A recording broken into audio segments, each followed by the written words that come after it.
Alright, what's going on, everybody? Chase fan number 9 here, and I'm coming at you with another video. In this one, I want to talk about this past weekend's races at Road America, and we'll go from here. What did I think of NASCAR this weekend at Road America? I thought it was really good. Both races, Xfinity and Cup, were good. IndyCar at Mid-Ohio was good as well, so yeah, I'll just leave it at that. So where do I begin? Xfinity Series. As I said, good race. There were good battles all over the track. And just like any road course race, there were some off-track excursions. But however, though, it still didn't change the fact that Kyle Busch still won. And the only way he won that race was due to the fact that he had much fresher tires than the ones at front, like Allmendinger, who stayed out, and there were several others that did so, but yeah. And Daniel Hemrick, man, if Kyle Busch had failed post-race inspection, Daniel Hemrick probably would have gotten his first win, especially after being close so many times. Like, geez, how much longer until he wins? What else? And Michael Nett, just think, if the race had been at least 10 laps longer, I think there might have been a good chance that Michael Nett or Daniel Hemrick could have caught Kyle Busch, but oh well. Yeah, Allmendinger faded back to 4th. So yeah. What else? Yeah, I guess that's pretty much all I have to say about the Xfinity race. Also, there were some pretty nasty wrecks in the Xfinity race too. Sam Mayer's wreck in Canada Corner, that was a hard hit. I think, oh yeah, the 26, 39, and 17, they crashed late, especially there in the first couple corners. Even Kyle Busch had several issues. He spun out on one, what was it? I forgot which restart it was. I think it was after the first restart or something, but Kyle Busch spun out, and even the damage couldn't stop him from winning, but whatever. You know what? At this point, I'm just going to say this right now. I'm honestly at the point where, in all honesty, Kyle Busch winning is just whatever. If it happens, it happens. There's no point in getting mad all because driver didn't win. He didn't win, because why bother? And also, Riley Herbst got a top 10. And speaking of Herbst, I'm honestly at the point now where, you know what, I really hope Riley Herbst wins, because I'm tired of people roasting him day in or week in, week out. Don't care what anyone says. I can't wait for the day Riley Herbst wins an Xfinity race. Don't care what anyone says. Oh, and speaking of, back to Michael Nett, he's going trucking this weekend at Knoxville, so that's a good thing. It's been a hot minute since he's been in the trucks. Can't wait to pull for him this upcoming weekend, so that should be fun. I'll need to see the entry list for this weekend before I can make my picks, and we'll be good from there.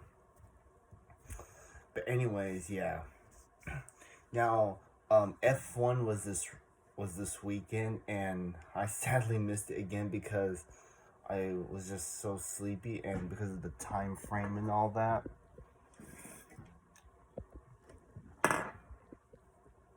What else? Yeah, but I heard Max Verstappen won, so that's really cool. Another win for Red Bull Racing. I think this will be the year that Red Bull tops Mercedes in winning the championship. But however, though, Lewis Hamilton can still win. Still not the end of the season yet. IndyCar, New Garden dominated the race and won, especially after heartbreak the last couple outings. His teammate Will Power got wrecked out early. Fuck. I hope Will Power wins before the season's out, especially in August and September, because I know he usually wins around that time. I hope.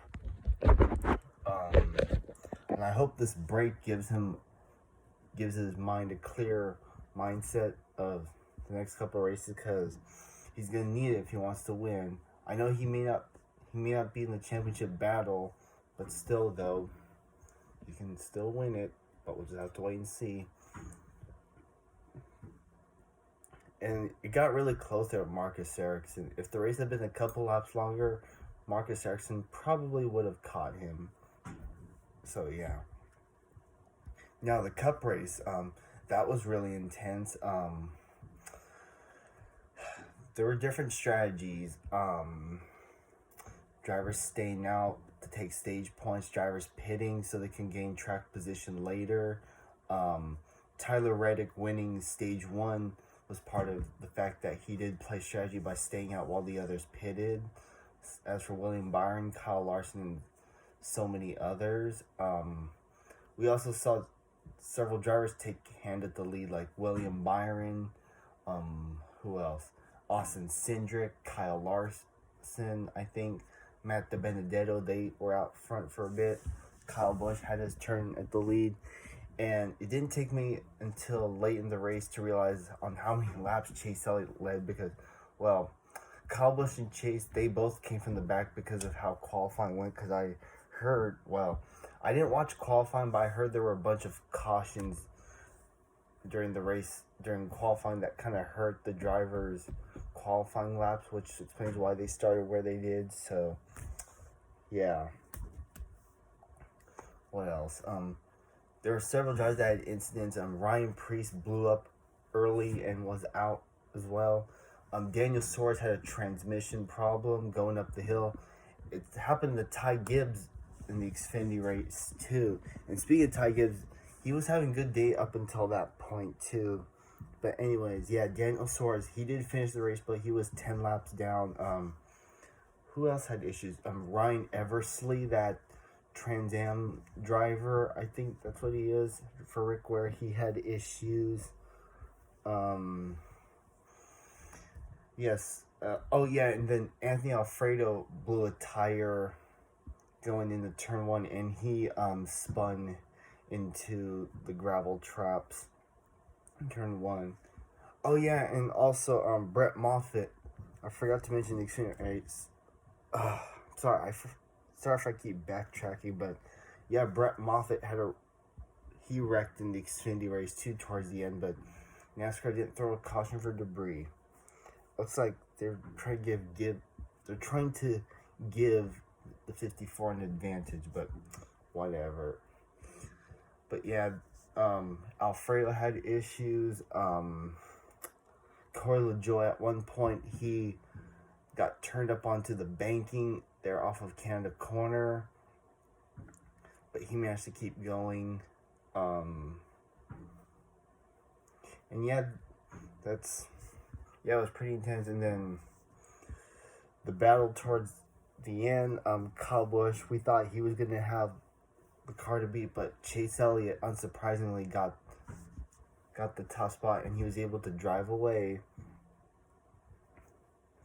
And I was kind of nervous about everyone's fuel game, but it seemed like everyone had played their strategies right. And Chase Elliott, he managed to open up a big lead, and thank God Christopher Bell was able to get by Kyle Busch, or else, because if Chase Elliott would have failed inspection, it probably would have been a disaster if Busch was second and given the advantage of the win. But thankfully, everything played out. Kurt Busch had a good day. Ross Chastain, Reddick, Byron, Larson, he was having a good day right up until the end when he got turned by his teammate. And even if I was a Bowman fan, I would admit, yes, that wreck was all on Bowman 100%. Okay? No one else.